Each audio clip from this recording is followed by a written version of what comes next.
Hi everyone, welcome to Study with Akshay and this is Akshay. In this video, we will be dealing with the ray diagrams basically. So, ray diagrams drawn using convex and concave lenses. Okay, before getting started, if you have not subscribed to my channel, please do subscribe and hit on the bell icon to get regular notification. So, let's get started.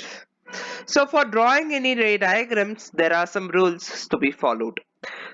Even here, while drawing a ray diagram using a concave or a convex lens, there are some rules to be followed. Usually, we will use biconvex and biconcave lenses only to draw the diagrams. Okay, not any plano-convex or concavo-convex or plano-concave or convexo-concave. We will not be using those two lenses. We will be using only biconcave and biconvex lenses. Okay. So there are different cases for an object to be placed. All those things we will deal while the video proceeds. So let's get started with the principal ray diagrams. Okay, this is our first principal ray diagram. A ray passing to the optic center will emerge without deviation. I had told you what is deviation. Deviation is uh, changing the direction. Without deviation or it is passing undeviated means there is no change in direction. It is passing in a straight line. You can see over here on passing through our optic center. This is the point where we call it as optic center O. On passing through the point, the ray passes undeviated. So this is our first principal ray diagram, both in case of convex as well as concave. It is applicable for both the lenses, right? So hope you have made a note of this. Let's go ahead with the next principal ray diagram. Ray parallel to the principal axis will pass through focus. So in convex lens, don't bother about concave, I will say with that. In convex lens, when it is parallel to the principal axis, this is a principal axis, a ray is parallel to it, it passes through the focus. Okay, so this is applicable and this is as per the statement itself. While coming to a concave lens, concave is nothing but a diverging lens. So over here the ray is parallel to the principal axis and it gets diverged in such a way that if you extend the divergent ray backward, basically the refracted ray backward, you will be meeting at f1, that is our focus. Sorry, it's not f1, f2 should come over here. Yeah, basically it should be f2 and here it is f1.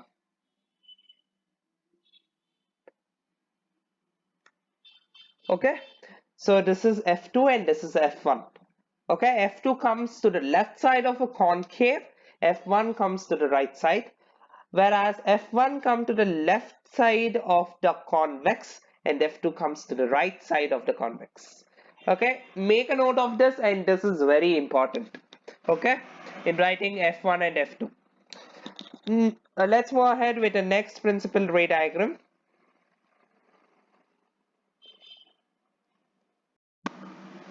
Okay, in this ray diagram, basically, the ray is passing through the focus will be parallel to the principal axis. This is the vice versa of the previous one, right? So it is passing through the focus with reference to convex. Look, only with reference to convex, not with reference to concave. Only with reference to convex, if it is passing through the focus, it comes parallel. Whereas in concave, it appears to pass through focus and it comes parallel. Okay, even in this case it's wrong over here. So here it should be 1 and here it should be 2. Okay, here it should be 2.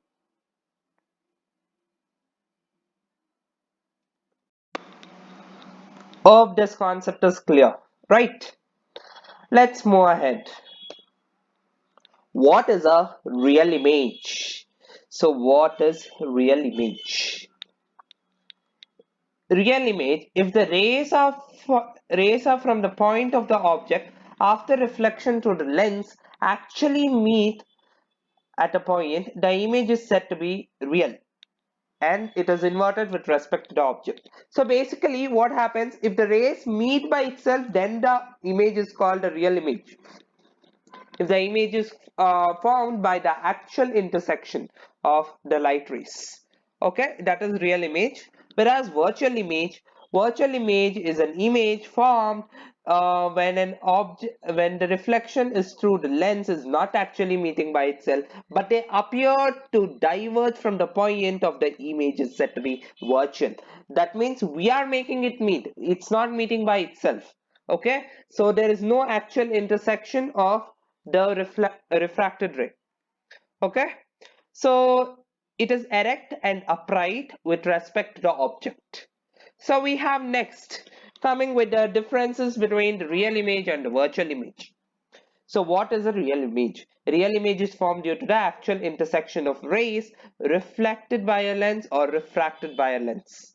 Okay, both the cases it's the same, both in reflection as well as in refraction, both it is the same. Whereas in virtual image, a virtual image is formed when the ray is reflected or refracted by lens appear to meet if they are produced backwards. It is not meeting by itself. If they are produced backwards, the condition is applied over here, right?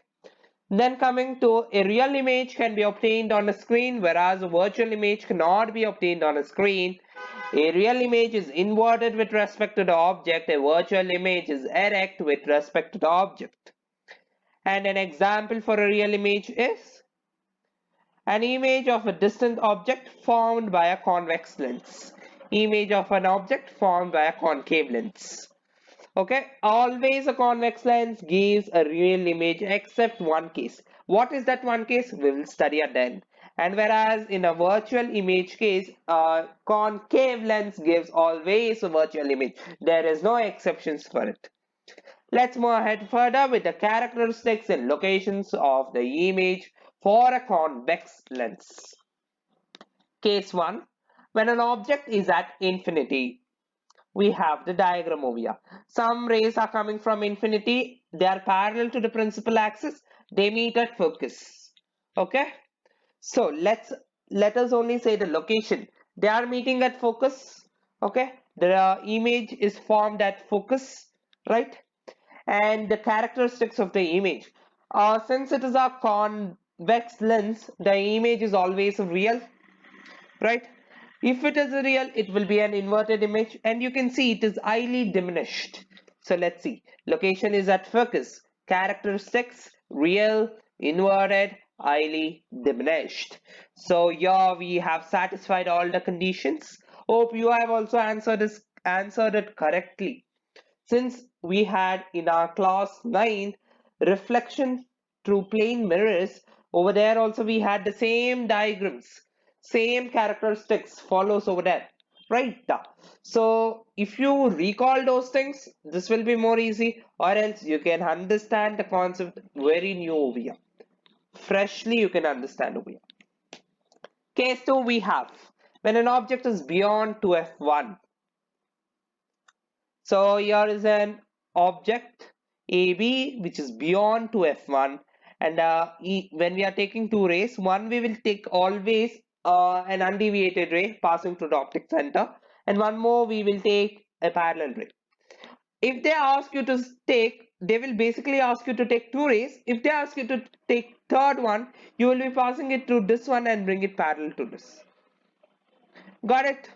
You'll pass it like this and get it parallel. So yes. So let's say the location of the image.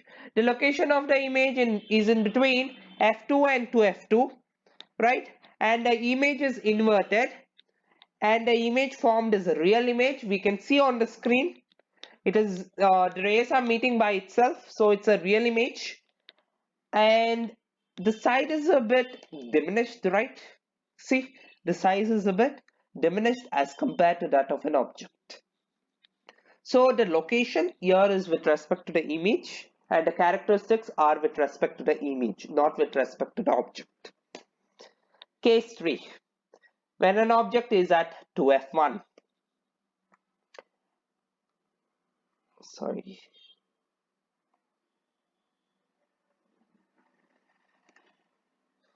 When an object is at 2f1, two rays again taken, the image will be formed at 2f2. What is the characteristics of the image? The image is a real image since we can see on the screen, and it is an inverted, and approximately it is the same size of that of an object, right? See, characteristics real, inverted, and same size of object, right? We have answered this correctly, right? So most of the questions from this chapter comes on the ray diagrams. So mark my words, ray diagrams play an important role in this chapter and easy marks in your pocket without learning anything. But there are a few things to be followed while drawing a ray diagram. The accuracy matters a lot. Use scale properly, proper scale and the sharpened pencil while drawing a ray diagram, which helps you to gain marks. Case 4. When an object is between f1 and 2f1. So, yes, object is in between f1 and 2f1, AB. So the image is formed beyond 2f1. Sorry, 2f2, right? You can see the image is formed over here beyond 2f2. So it's a real image we can see on the screen, and it is inverted and it is magnified. It's not diminished, it is magnified. It is greater than the size of the object, so it is called magnified. Okay, next, case 5. When an object is at f1, you can see the object is at f1. Two rays are taken. You can see the two rays after refraction taking place from the lens. The refracted rays are moving in parallel. So parallel rays will not meet actually, but we can say the image can be formed at infinity. If in case they meet, they are formed at infinity. And then later on, what happens? What is the size of the image formed? It is highly magnified, and since it will be obtained on the screen, so it is a real image and it will also be inverted. Highly magnified, real and inverted image is formed. Next one. When an object is between the lens and the focus. You can see the object is in between the lens and the focus, and this is the exception case which I was talking about. So what is the exception over here? You can see the object is placed here. So upon refraction, the rays doesn't meet by itself. So we are extending it backwards. I'm sorry, the extended rays backwards should be written in the dotted line, not by a straight line. Please do correct it. Okay, it should be drawn using a dotted line, not using a straight line. Okay, and the image is found behind the object over here in the same size. In the same side, it is formed behind the object. So it is not meeting by itself, so it's a virtual image, and we can see it is upright, it is erect, right? And it is also magnified when compared to that of an object. Image is magnified when compared to that of an object. So the location is on the same side behind the object. Characteristics are virtual, erect, and it is magnified. Okay, these are the 6 cases for a convex lens. These are the 6 cases for a convex lens, 6 ray diagrams for a convex lens. We will summarize them. To summarize, position of an object, position of an image, relative size of an image, nature of an image. If it is at infinity, if the object is at infinity, the image is formed at f2. It is highly diminished. Size is highly diminished, and it is real and inverted. So similar way, we are making a table. So you can pause the video, take a snapshot of it, or you can make a note of it. So please do revise this. This helps you to recap more and more. Okay? I hope so. This is done. Let's move ahead further with the characteristics and locations of the image for a concave lens. That was for a convex. This is for a concave. Case 1. When an object is at infinity. When an object is at infinity, the rays get diverged. When two parallel rays are taken to a concave lens, it gets diverged, right? So the image is not formed by itself. So we are extending the rays backwards and we are making the image get formed over here. So where is the image formed? The image is formed at f1, okay, and then the characteristics of image is a virtual image. Since you can see we are extending the rays backwards, image is not forming by itself, so it's a virtual image. So if it is a virtual image, the image will always be erect and upright, so the size of the image is highly diminished, right? So yeah, this is with the case 1. Let's move ahead with the case 2, where an object is placed between infinity and the optic center, anywhere on the principal axis when an object is placed. So what is the ray diagram? Anywhere on a principal axis when an object is placed, when you take two rays, the image will be formed at f between f1 and optic center. You can see the image is formed between f1 and optic center. Okay, so if it is formed between f1 and optic center, so what kind of image is formed? It is a virtual image. Since the rays are not meeting by itself, we are making the rays to meet, so it's a virtual image. And we can see it is upright, that is, it is erect, and it is diminished when compared to that of an object, right? Yes, here we are done with 2 cases, only 2 cases for a concave lens, 6 cases for a convex lens, 5 normal cases, last one will be an exception case. Okay, to summarize this, again, the same way we have made a chart over here, flow chart, for you to memorize it. Okay, yes. Hope you have made a note of it, right?